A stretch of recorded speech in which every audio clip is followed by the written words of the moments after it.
Rules as Written character builds. I'm Zach, and on this channel I create character builds for 5th edition Dungeons & Dragons, aiming to strike a balance between theme and combat capabilities. I just want to take a quick moment to thank everyone who watched and interacted with last week's video, the Super Saiyan Conquest Paladin. I never would have imagined that one of my videos would get up to 1,000 views. I was averaging like 100 before that, so I'm really amazed and humbled by the attention that video got. Thank you, everybody.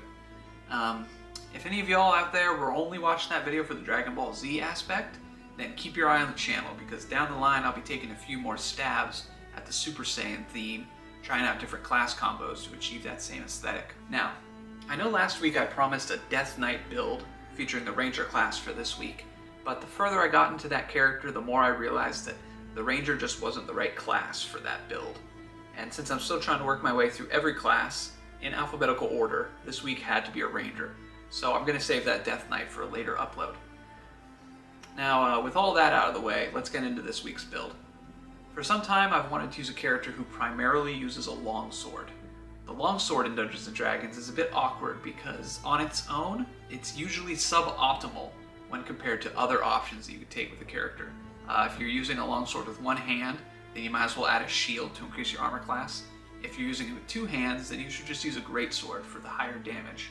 So for most characters, a versatile longsword is not the best option. But there is a subclass that I think uses the longsword on its own better than any other, the way of the Kensai monk, who can adopt certain martial weapons into monk weapons. So for this week's build, we will be combining a ranger with a Kensai monk. And for me, when I picture a monastic warrior with the hunting capabilities of a ranger wielding a longsword, I imagine the Witcher. So without further ado, here is this week's build, the Witcher. One of the most important things when making a Witcher character is nailing the Witcher signs, of which there are 5. Ard, a telekinetic wave. Yrden, a magical trap that slows and damages foes. Igni, a magical flame attack.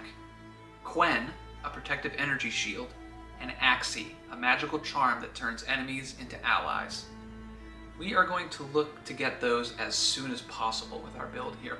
For our species, it's human for this one, picking up Magic Initiate Wizard for the racial origin feat. For our 2 cantrips, we're taking Firebolt. Make a ranged spell attack against the target. On a hit, the target takes 1d10 fire damage. A flammable object hit by this spell ignites if it isn't being worn or carried. The spell's damage increases by 1d10 when you reach 5th level, 11th level, and 17th level. And Friends. For the duration, you have advantage on all charisma checks directed at one creature of your choice that isn't hostile towards you. When the spell ends, the creature realizes that you used magic to influence its mood and becomes hostile towards you. A creature prone to violence might attack you. This will cover our Igni sign and a weak out-of-combat version of Axii. For our 1st level spell, take Shield. Casting time is a reaction, taken when you are hit by an attack or targeted by magic missile. An imperceptible barrier of magical force protects you. Until the start of your next turn, you have a +5 bonus to armor class, including against the triggering attack, and you take no damage from magic missile. This is going to be our Quen sign. For ability scores, we want to prioritize dexterity for our armor class and melee attacks, along with wisdom for our spellcasting and armor class. As always, we also want a good constitution for our hit points. And since Witchers in-universe go through the trial of the grasses to become superhumans, we don't really want to dump our strength. Since we have a lot of general ability score needs with this build, we're going to spread things out a bit more than we usually do on this channel. We're going to have a strength of 10, dexterity 15, constitution 14, intelligence 10, wisdom 14, and charisma 8. For our background, we're taking Guide, putting a +2 into our wisdom and a +1 into our dexterity. This gives us the Magic Initiate Druid origin feat. For our 2 cantrips, we are taking Gust. One medium or smaller creature that you choose must succeed on a strength saving throw or be pushed up to 5 feet away from you. As well as Thunderclap.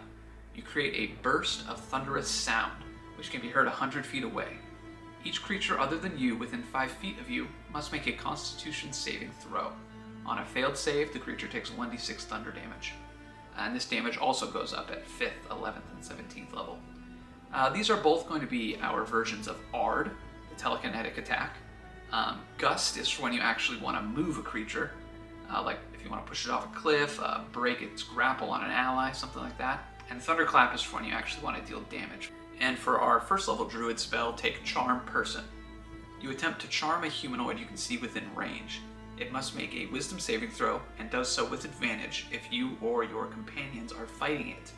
If it fails the saving throw, it is charmed by you until the spell ends or until you or your companions do anything harmful to it. The charmed creature is friendly to you. When the spell ends, the creature knows it was charmed by you. This is another version of Axii. When a creature is friendly, you have advantage on social checks with it, so this does the exact same thing as Friends. However, this one we can use on a creature in combat. So while it's not going to make the creature our ally, I think the intention behind the spell is that you can use it to stop a creature from attacking you. So that's 4 out of 5 signs taken care of right at character creation. All that's left is Yrden. For our first level, we're going to start off in the Ranger class. This will give us our spell casting, our free castings of Hunter's Mark from Favored Foe, and our weapon masteries. For our 2 weapon masteries, we're taking, you guessed it, the longsword and also the hand crossbow. The longsword has the Sap weapon mastery.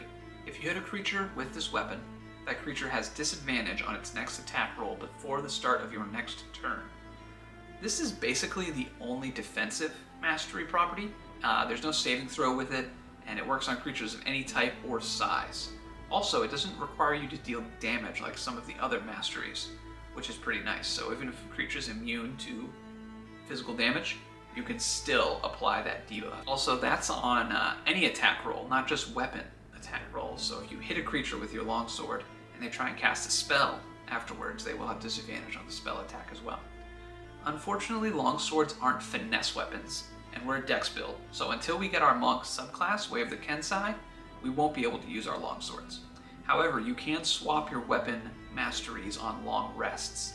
So until the level where we can use the longsword, you can use any other melee weapon that you want instead of longsword, like scimitars, short swords, something with finesse, rapiers even, but I'll just cover the longswords here. If you've played The Witcher 3, you remember the little hand crossbow that Geralt used to take down the Griffin. Hand crossbows have the Vex mastery property, which we've seen before on this channel. If you hit a creature with this weapon and deal damage to the creature, you have advantage on your next attack roll against that creature before the end of your next turn. This is a nice dichotomy, I think. One weapon granting us advantage on our next attack roll, and the other weapon imposing disadvantage on the enemy's next attack roll. Now, with our Ranger spellcasting, we're going to get our Yrden sign. Take the spell Entangle. Grasping weeds and vines sprout from the ground in a 20-foot square, starting from a point within range. For the duration, these plants turn the ground in the area into difficult terrain. Each creature, other than you, in the area when you cast this spell, must succeed on a strength saving throw or be restrained by the entangling plants until the spell ends. A creature restrained can use its action to make a strength check against your spell save DC. On a success, it frees itself. With a bit of reflavoring, changing the vines into thrumming magical energy, this can be a good stand-in for the Yrden sign. The spell is a bit different than the 2014 version. It used to affect all creatures in the area of effect. However, now it specifically excludes you.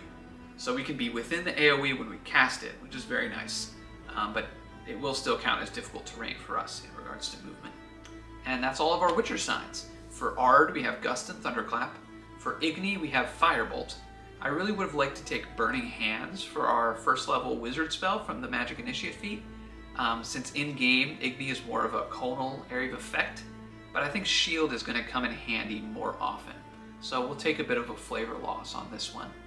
For Yrden, we have Entangle. For Quen, we have the Shield spell. And lastly, for Axii, we have Friends and Charm Person. We'll get upgrades to Yrden and Quen later on as well. Now we are going to take a 7-level detour into Monk to become a Master of the Blade. Levels 1 through 3 grant us martial arts for our bonus action unarmed strikes, and the ability to use dexterity with our monk weapons and unarmed strikes, but not our longsword just yet. Unarmored defense is going to give us our armor class. That's right, we aren't a Witcher who wears armor like Geralt. We are of the nimble, unarmored variety. Maybe we're from the school of the cat or the viper. Monk's Focus, which allows us to use our bonus action dashes, disengages, patient defense, which is the dodge one, and Flurry of Blows using our focus points. At this point, you can start to see the synergy with Hunter's Mark that the Monk class brings. Up to 3 attacks per turn, each one benefiting from the extra 1d6 force damage. And we also have Deflect Attacks, a new 2024 feature that I want to touch on briefly. When an attack roll hits you, and its damage includes bludgeoning, piercing, or slashing, you can take a reaction to reduce the attack's total damage against you. The reduction equals 1d10 plus your dexterity modifier and monk level. You can also spend a focus point if you reduce the damage to 0 to launch the attack back at the enemy. Now you'll notice that it does compete with Shield, aka Quen, for our reaction. However, Shield lasts for an entire round, whereas Deflect Attacks only reduces the damage of 1 attack. So use Quen for when you're going to be taking a lot of attacks, and use Deflect Attacks for when you're taking a single big hit. Now Monk level 3 also brings us our subclass, Way of the Kensai. Straight off we get to choose 2 weapons, 1 melee and 1 ranged, and make them Monk weapons for us. However, they cannot have the heavy or the special properties. So we're going to choose the longsword and the crossbow. While using our melee weapons, we gain the feature Agile Parry. If you make an unarmed strike as part of the attack action on your turn, and are holding a Kensai weapon, you can use it to defend yourself if it is a melee weapon. You gain a +2 bonus to armor class until the start of your next turn, while the weapon is in your hand, and you are not incapacitated. Along with the Sap Mastery property, this longsword is quickly becoming as much of a defensive tool for us as it is an offensive one. However, until we get extra attack, we'll have to choose between attacking with the longsword and applying Sap, or attacking with an unarmed strike and benefiting from Agile Parry. While using our ranged weapon, we gain the Kensai Shot feature. You can use a bonus action on your turn to make your ranged attacks with a Kensai weapon more deadly. When you do so, any target you hit with a ranged attack using a Kensai weapon takes an extra 1d4 damage of the weapon's type. You retain this benefit until the end of your current turn. Monk levels 4 through 7 gets us an ability score improvement, extra attack, and another subclass feature, as well as evasion. For the ability score improvement, take the Crossbow Expert feat. With extra attack right around the corner, it's useful to ignore the loading property. Extra attack also arrives with an increase to our martial arts dice from a d6 to a d8, improving the damage of our unarmed strikes and our hand crossbow. What's really nice about extra attack is that using our attack action, we can now make an attack with our longsword and apply Sap, and an unarmed strike that gives ourselves the Agile Parry benefit. Our subclass gives us One with the Blade at level 6. Magic Kensai weapons. Your attacks with your Kensai weapons count as magical for the purpose of overcoming resistances and immunity to non-magical attacks and damage, as well as Deft Strike. When you hit a target with a Kensai weapon, you can spend 1 focus point to cause the weapon to deal extra damage to the target equal to your martial arts die. You can use this feature only once on each of your turns. Now, I know resistance to non-magic weapons is going to be different with the 2024 rules changes, but we don't know how until the monster manual comes out. Until we see how these resistances are handled, it's hard to say if the Magic Kensai weapons feature is going to be useful. However, Deft Strike is a nice feature to keep in our pocket for when we land a critical hit. So it's basically like our own little smite ability. This lines up with another level 6 monk feature, Empowered Strikes. Whenever you deal damage with your unarmed strike, it can deal your choice of force damage or its normal damage type. Force is far less resisted than bludgeoning, so that's nice. Our final monk ability will be Evasion. When you're subjected to an effect that allows you to make a dexterity saving throw to take only half damage, you instead take no damage if you succeed on the saving throw, and only half damage if you fail. You don't benefit from this feature if you have the incapacitated condition. This is one of the best defensive abilities in the game. Since we have the opportunity to grab it, we might as well. So all those monk levels really rounded out our damage, giving us up to 4 attacks in a turn, letting us masterfully use our longsword with dexterity, and they also gave us some great defensive abilities in patient defense, deflect attacks, and evasion. From here, we'll be heading back into Ranger for our remaining 12 levels, improving our monster slaying abilities and building our defenses against magical effects and saving throws. Ranger levels 2 through 5 will grant us a fighting style, a subclass, an ability score improvement, and second level spell slots. For our fighting style, take Blind Fighting, which gives us a blind sight within 10 feet. Witchers are known for their heightened senses, so this will cover that aspect. Invisible creatures beware. Also, if you have someone in the party throwing out fog clouds or darkness, you can stand in the middle, making melee attacks at advantage, and having all attacks against you be at disadvantage. Actually, Rangers can learn Fog Cloud, so this is a good ability to keep in your back pocket. For our subclass, we're going with the most Witcher-themed one there is, Monster Slayer. This gives us 2 features immediately. Hunter's Sense. As an action, choose one creature you can see within 60 feet of you. You immediately learn whether that creature has any damage immunities, resistances, or vulnerabilities, and what they are. If the creature is hidden for divination magic, you sense that it has no damage immunities, resistances, or vulnerabilities. You can use this feature a number of times equal to your Wisdom modifier, minimum of once, and you regain all expended uses of it when you finish a long rest. Roleplay this as your encyclopedic knowledge of all monsters and their weaknesses and strengths. The next feature is Slayer's Prey. Starting at 3rd level, you can focus your ire on one foe, increasing the harm you inflict on it. As a bonus action, you designate one creature you can see within 60 feet of you as the target of this feature. The first time each turn that you hit the target with a weapon attack, it takes an extra 1d6 damage from the weapon. This benefit lasts until you finish a short or long rest, and it ends early if you designate a different creature. Now I know what everyone says, this is just a worse version of Hunter's Mark. And that's true, it's only on 1 hit per turn, so the damage can never compete. And it's also therefore never worthwhile to give up a bonus action to activate it. But this ability can be used an unlimited number of times. You should be annoying the heck out of your DM and everyone at the table with this, even more so than the reputation that the guidance spell has. This feature has no somatic or vocal components, since it's not a spell. Plus, it's non-concentration and doesn't end until you take a rest, so you can just drop this on a creature and go about your day. So I think the intention behind this is to activate it outside of combat, as soon as you lay your eyes on a target you think you might fight.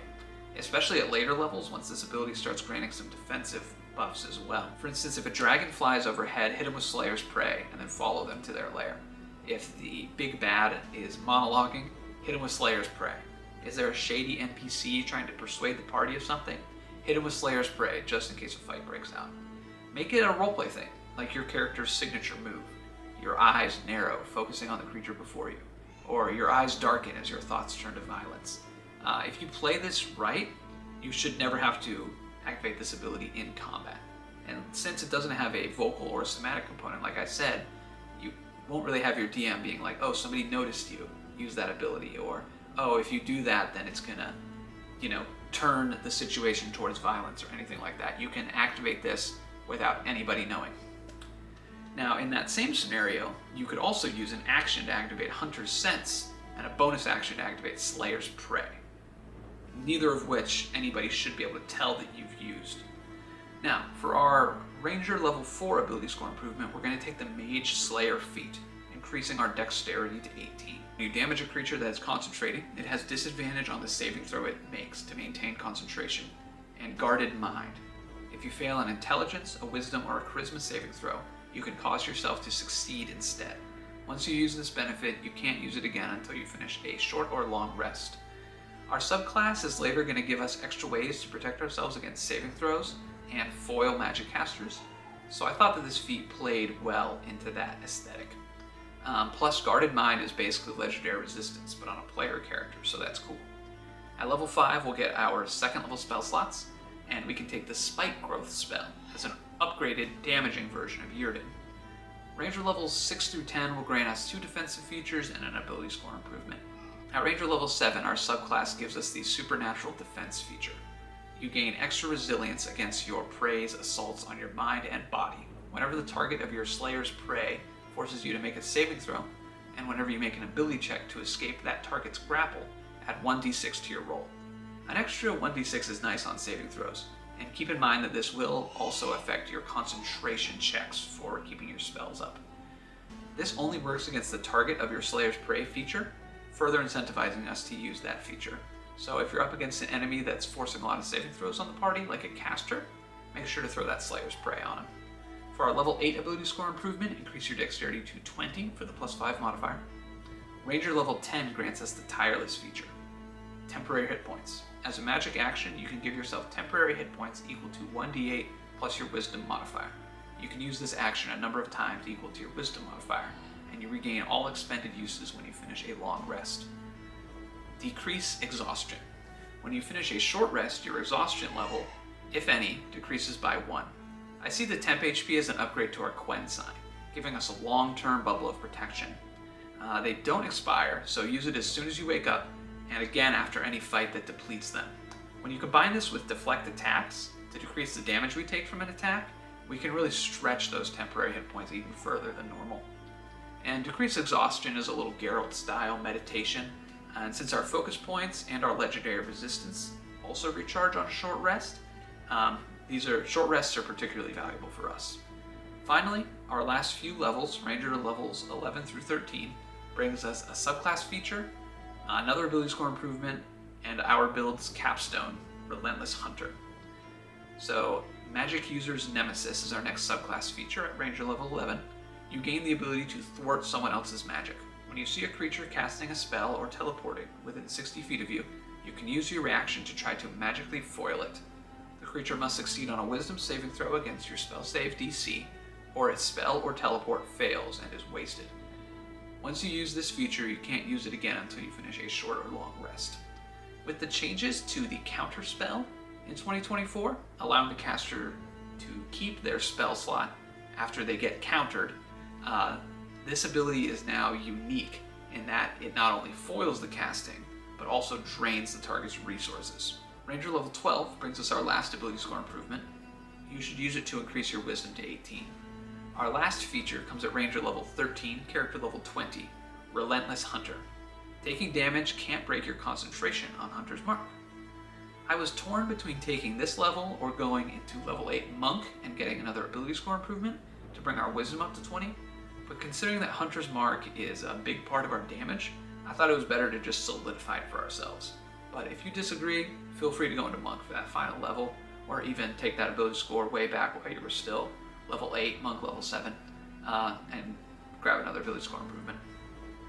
And yeah, that's the mechanics of the build. Now that all that's out of the way, let's summarize exactly what the strengths of this character are and how we should play them at the table. This character's damage climbs fairly quickly in levels 1 through 7 as they pick up their Monk extra attacks and then combine them with the Hunter's Mark spell. In that level range, our Witcher's defenses against mundane attacks also grow, thanks to the Sap Mastery property, deflect attacks, agile parry, and the shield spell. Unfortunately, after level 7, the damage doesn't really majorly increase again, only getting minor ability score improvements and tacking on Slayer's Prey. However, what does get better and better after level 7 is the character's defenses against magic, gaining Guarded Mind, our version of legendary resistance for Mage Slayer, supernatural defenses, and Magic User's Nemesis. All in all, this character's main strength is its defense. Also, its damage doesn't require hardly any limited features, only the Hunter's Mark spell, which we get free castings of per day, and first level spell slots are pretty cheap, and also focus points for a little bit of burst with Flurry of Blows and Death Strikes, and those come back on short rests. Additionally, where this character really shines is as a mage killer, being able to make upwards of 4 attacks, all of which are going to force concentration checks at disadvantage thanks to Mage Slayer, and being able to resist a lot of spells that get thrown at them, whether you're using Guarded Mind, Magic User's Nemesis, supernatural defenses. You're going to have a lot of options to save yourself from saving throws, as well as evasion in case you get hit with some area of effect dexterity saving throws. So I think this character would really appeal to a player looking for a jack of all trades who has a way to approach almost any combat encounter, as well as a player who likes a character with a lot of defensive options. We have multiple uses of our reaction, and we have multiple ways to improve our own armor class and our own saving throws. So I think this character would probably fit best in a campaign with a large array of diverse and interesting monsters to face. Additionally, you could really make this character work in a campaign that heavily features an enemy spellcaster faction, like the Red Wizards of Thay or the Dragon Age Mage Circles, using all of your magical defenses, concentration breaking, and spell countering abilities. And yeah, that's it for the build, everybody. Thanks for tuning in to another episode of Rules as Written Character Builds. I appreciate everyone sticking around to the end of this video. I know it's a little longer than usual, but the Ranger and the Monk are just packed full of features, so there's a lot of stuff to get through. Let me know what you thought of the build in the comments down below. I'd love to hear your take on the Witcher Signs, for example. Come back next week where I'll be diving into the Rogue and creating a back alley brawler using the Bugbear species. All right, thanks again. See you next time.